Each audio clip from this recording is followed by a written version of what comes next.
never thought I'd be the kind of person who'd destroy their own brother. But then again, I never thought my brother would be the kind of person who'd steal from our dying mother either. Life has a funny way of showing you who people really are when everything falls apart, doesn't it? My name is Marcus, and this is the story of how I learned that blood isn't always thicker than water, and sometimes the people closest to you are the ones who hurt you the most. It started 3 years ago when Mom got diagnosed with stage 4 pancreatic cancer. I'll never forget that phone call. I was at work, sitting in my cubicle, probably worrying about some meaningless deadline when my phone buzzed. Mom's name flashed on the screen, which was weird because she never called during the day. She knew I was working. "Marcus, honey," her voice was shaking. "I need you to come to the hospital." My stomach dropped. "What's wrong? Are you okay?" "Just come, please. Room 304 at St. Mary's." I left everything on my desk and drove like a maniac across town. When I got to her room, she was sitting on the edge of the hospital bed, still in her street clothes, staring at a pamphlet in her hands. The doctor had just left. She looked up at me with these hollow eyes and said, 6 months to a year, maybe. If I'm lucky. I felt like someone had punched me in the chest. Mom was only 62.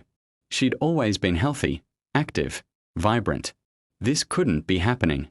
"Where's Derek?" I asked, looking around for my older brother. "I couldn't reach him," Mom said softly. "His phone went straight to voicemail." Of course it did. That should have been my first warning sign, but I was too shocked to think about it then. Derek finally showed up 3 days later. By then, I'd already started researching treatment options, organizing Mom's medical files, and setting up a schedule to take her to her appointments. He walked into Mom's house like nothing was wrong, gave her a quick hug, and immediately started talking about how stressed he was with work. "Sorry I couldn't get here sooner," he said, not really looking at either of us. "Things have been crazy at the office." Derek was a financial analyst, or at least that's what he told everyone. He wore expensive suits, drove a BMW, and always had some story about a big deal he was working on. Mom was so proud of him. Her successful son, making 6 figures, living the dream. I was just a middle school teacher making 45 grand a year. Nothing impressive, nothing glamorous. But I was there. "It's okay, honey," Mom said, because she always made excuses for him. "Marcus has been wonderful. He's been handling everything." Derek glanced at me, and I saw something in his eyes I couldn't quite place. Resentment? Guilt? I don't know. He nodded. "That's great, man. Thanks for stepping up." There was no offer to help. No suggestion that maybe we should split the responsibilities. Just a quick thanks, and then he was asking Mom if she had any beer in the fridge. The first few months were brutal. Chemotherapy ravaged Mom's body.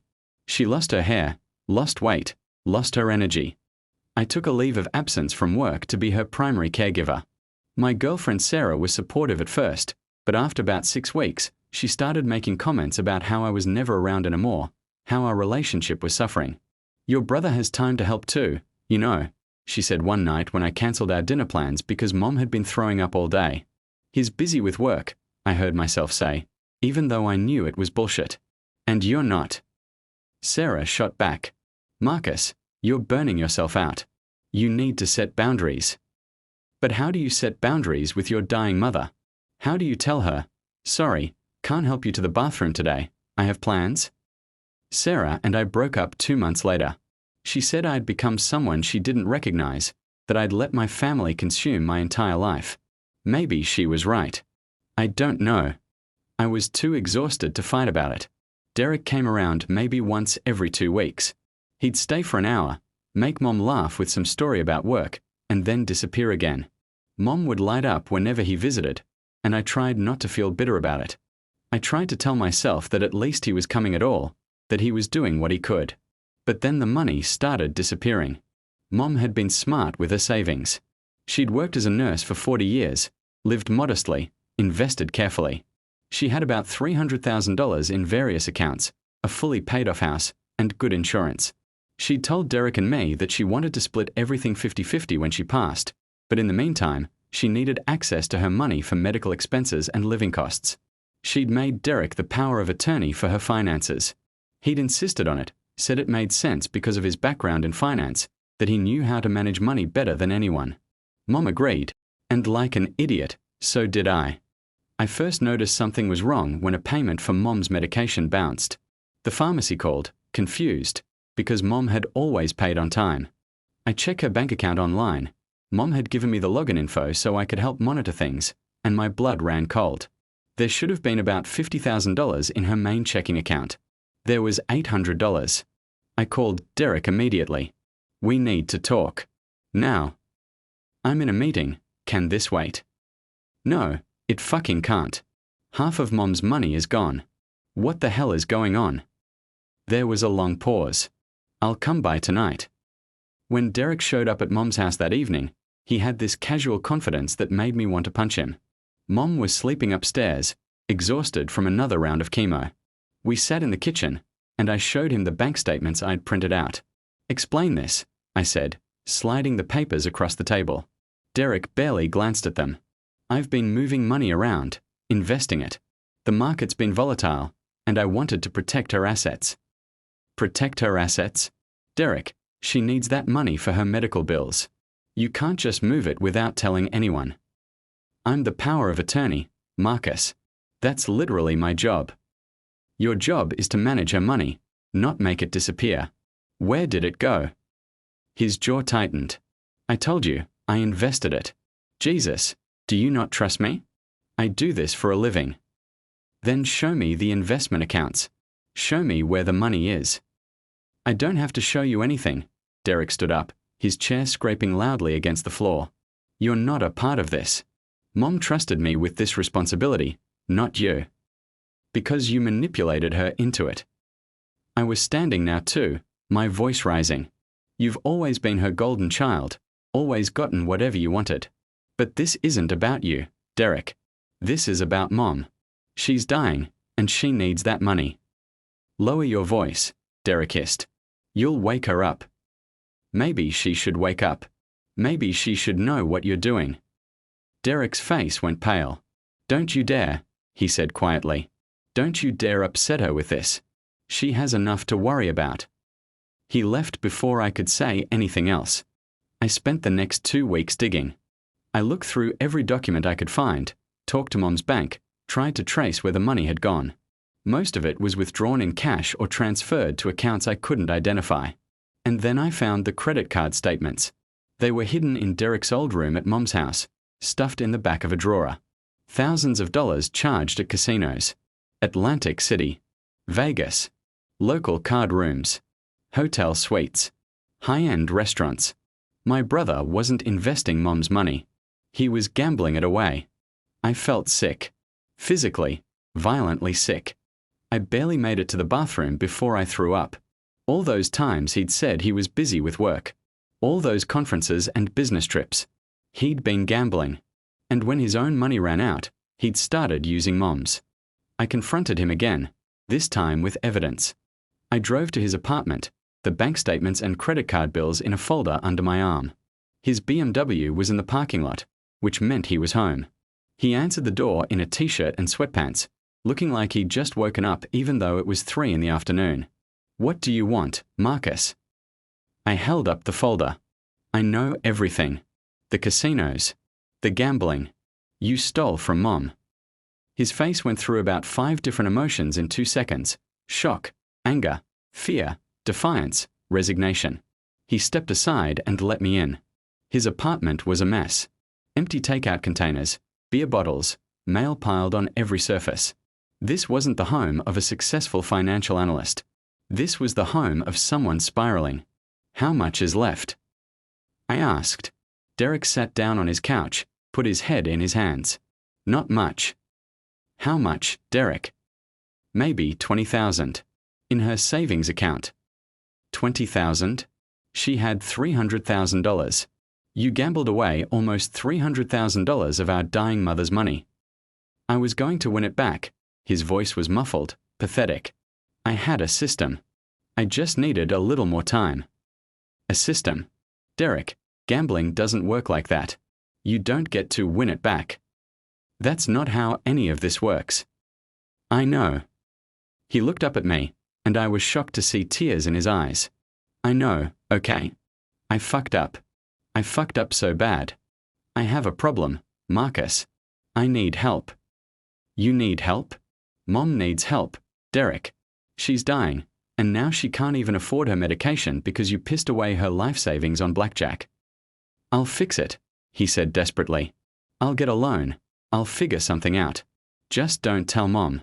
Please don't tell Mom. It would kill her.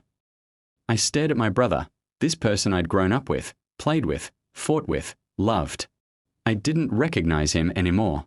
You're going to fix it, I said slowly. You're going to sign over power of attorney to me immediately. You're going to liquidate every asset you have, your car, your investments, everything, and put that money back into Mom's account. And you're going to get yourself into Gamblers Anonymous or therapy or whatever the fuck you need to do to fix your life. Do you understand me? Derek nodded, still crying. Okay, I will. And if you don't, I leaned forward, I will tell Mom everything. And then I will press charges for elder abuse and financial exploitation. I will make sure everyone knows what you did. Your reputation, your career, whatever's left of it, will be destroyed. Are we clear? We are clear. Derek actually followed through, to his credit, or maybe just because he was terrified. He sold his car, emptied his 401k, took a cash advance on every credit card he had. He managed to scrape together about $60,000, which he deposited back into Mom's account. He signed over the power of attorney to me and enrolled in a treatment program for gambling addiction. But $60,000 wasn't $300,000. It wasn't close. I did the math. With Mom's remaining savings, her Social Security, and my own contributions, I could keep her comfortable for maybe another 6 months. After that, I'd have to sell her house, the house she'd lived in for 35 years, the house she'd raised us in, the house she wanted to leave to Derek and me. I was so angry I couldn't see straight. Every time I gave Mom her medication, every time I helped her to the bathroom, every time she thanked me for being there, I thought about what Derek had stolen from her. From us. But I kept my promise. I didn't tell her. What would be the point? She was already in so much pain, already facing death. Why add this betrayal to her burden? Mom lived for 14 more months, not 6. She was tougher than any of us gave her credit for. But the cancer eventually won, like it always does. She passed away on a Tuesday morning in October, with me holding her hand. Derek was there too, to his credit. He'd been showing up more consistently in the final months, trying to make amends in whatever way he could. Her last words were, "Take care of each other." I wanted to laugh. Or scream. Take care of each other. After everything that had happened, she still believed we were a family who took care of each other. The funeral was small. Mom had outlived most of her friends, and she'd never been one for big social circles. Derek gave the eulogy. He talked about what an amazing mother she was, how she'd sacrificed everything for her sons, how she'd taught him the value of hard work and integrity. I had to leave the room. After the funeral, Derek approached me. We need to settle the estate. There is no estate, I said flatly. Remember, you gambled it away. The house. The house has to be sold to pay off the medical bills and the mortgage I had to take out to cover Mom's final months of care. You know, the months I paid for because there was no money left. Derek's face fell. I thought there'd be something. There would have been, if you hadn't stolen it all. Marcus, I'm sorry. I know I fucked up. I've been going to meetings. I haven't gambled in over a year. I'm trying to make things right. Make things right. I laughed bitterly. Derek, you can't make this right. You stole from our dying mother. You stole my inheritance. You stole Mom's dignity and peace of mind in her final years. There's no making that right. So what? You're just going to hate me forever. I looked at my brother, really looked at him. He looked older, worn down, genuinely remorseful. But remorse doesn't give me back the last 3 years of my life. Remorse doesn't return the $300,000. Remorse doesn't bring Mom back. I don't hate you, I said finally. But I don't forgive you either. And I don't trust you. So no, Derek, we are not going to take care of each other. We are not going to be brothers anymore. We are going to be two people who used to know each other. Marcus. I reported you, I said quietly, to Adult Protective Services. After Mom died. I gave them all the documentation, all the evidence of the financial exploitation. I pressed charges. Derek went white. You, what? You're being investigated for elder abuse and financial exploitation of a vulnerable adult. The DA is deciding whether to press criminal charges. At minimum, you're looking at a civil lawsuit where you'll have to pay back everything you stole, with interest. But I already paid back what I could. 60,000 isn't 300,000, Derek. You're going to pay back every penny, even if it takes the rest of your life. I made sure of it. I'm your brother, Derek whispered. How could you do this to me? I stepped closer to him, close enough that he could see the anger, the pain, the exhaustion in my eyes. You did this to yourself. You want to know how I could do this? I'll tell you. Every night when I was cleaning up Mom's vomit, when I was changing her sheets because she couldn't make it to the bathroom, when I was holding her while she cried about dying, I thought about you. I thought about you sitting in some casino, throwing away her money on a fucking roulette wheel. That's how I could do this, Derek. Because you deserve it. That was 2 years ago. I haven't spoken to Derek since.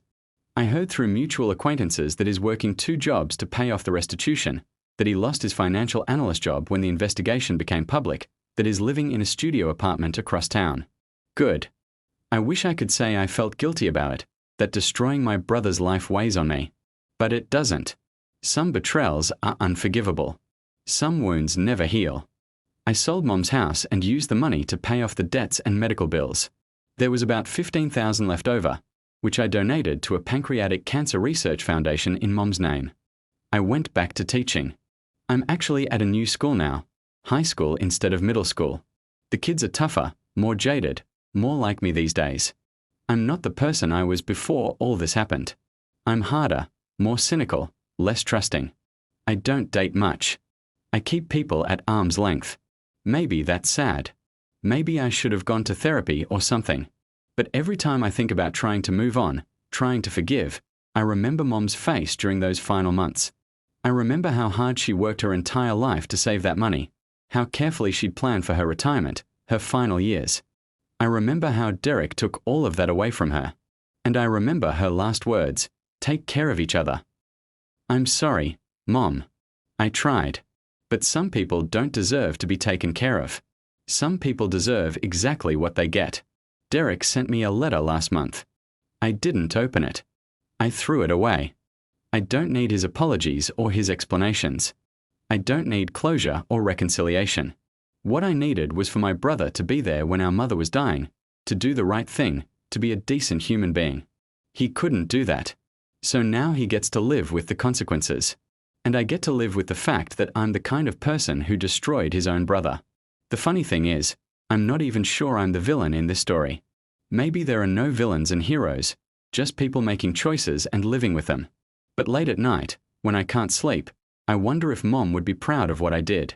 If she'd understand why I couldn't let Derek get away with it. Or if she'd be disappointed that I couldn't find it in myself to forgive him, to give him another chance, to be the bigger person. I guess I'll never know. All I know is that I was there. When it mattered, when it counted, when Mom needed someone, I was there. And Derek wasn't. That has to mean something. That has to be enough. Even if it doesn't feel like it.